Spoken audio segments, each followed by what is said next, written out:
Vierfinger oder Fünffinger, haben wir heute das Thema. Und ich habe mir da wieder eine Passage ausgesucht, wo man das gut, den Unterschied gut erkennt. Das zeige ich heute wieder. Wie gesagt, ich mag Vierfingerspieler genauso gern wie die Fünffingerspieler.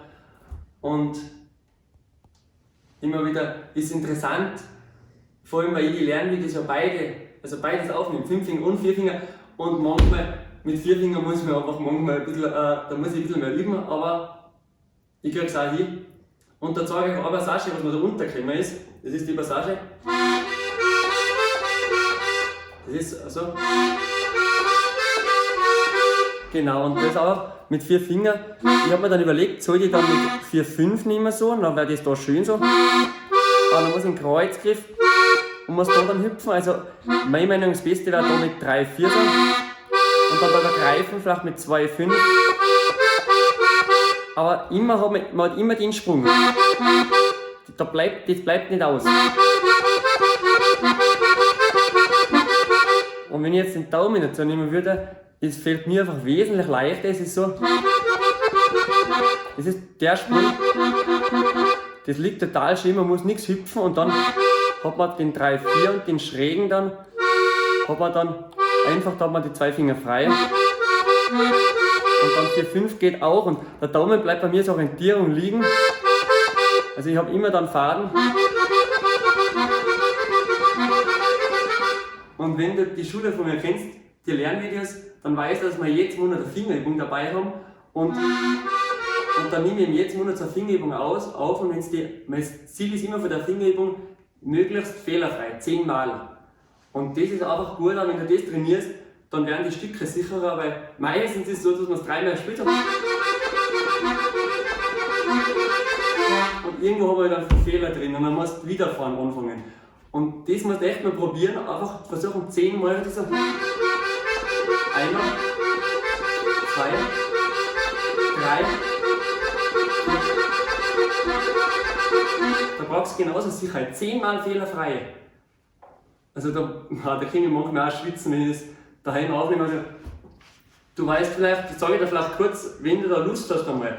Ich mache immer die Fingerübungen für 4 Finger und für 5 Finger. Weil es einfach 4 Finger ist genauso gut. Es ist einfach, manchmal tue ich mir ein bisschen schwerer, weil halt einfach ein Finger weniger ist. Man hat dadurch da die Führung, aber ich persönlich finde halt einfach, dass ich, wenn ich den Daumen da habe, dass ich genauso die Führung habe. Weil ich halt einfach, bei mir fliegt der Daumen nicht so, sondern wenn möglich lasse ich den Daumen immer liegen.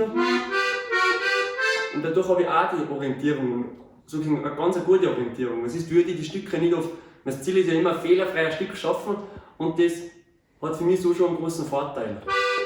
Weil ich einfach weniger hüpfen muss. So. Mit 4.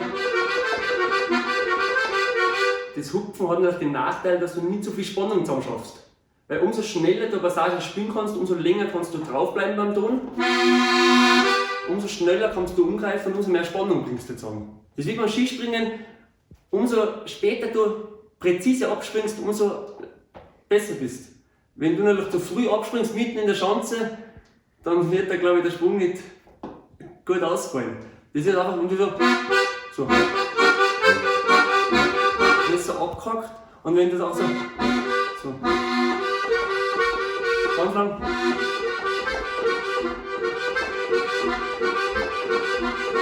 Wenn du da beim Umgreifen schnell bist, ist es einfach weicher und feiner.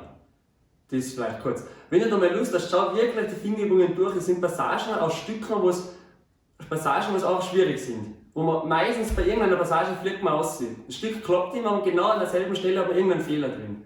Und das ist auch, vor allem wenn man Sachen vorspielen möchte irgendwo vom Publikum, ist das dann immer ein bisschen nervig. Und aus dem Grund will ich dir echt empfehlen, dass du mal die Fingerübungen probierst. So, und mal durchschauen. Schau vielleicht mal kurz mit. Wir haben da, die was ich jetzt gemacht habe, die ist eine neue, die kommt demnächst. Und da haben wir bereits, jetzt sind jetzt 31 drauf. Jetzt mal schauen wir uns mal die zweite Fingerübung an. Genau. Und dann gibt es immer Übersicht und auch Fingerübungen. Da ist immer zuerst sehr schnell. 10 Mal fehlerfrei, sehr schnell.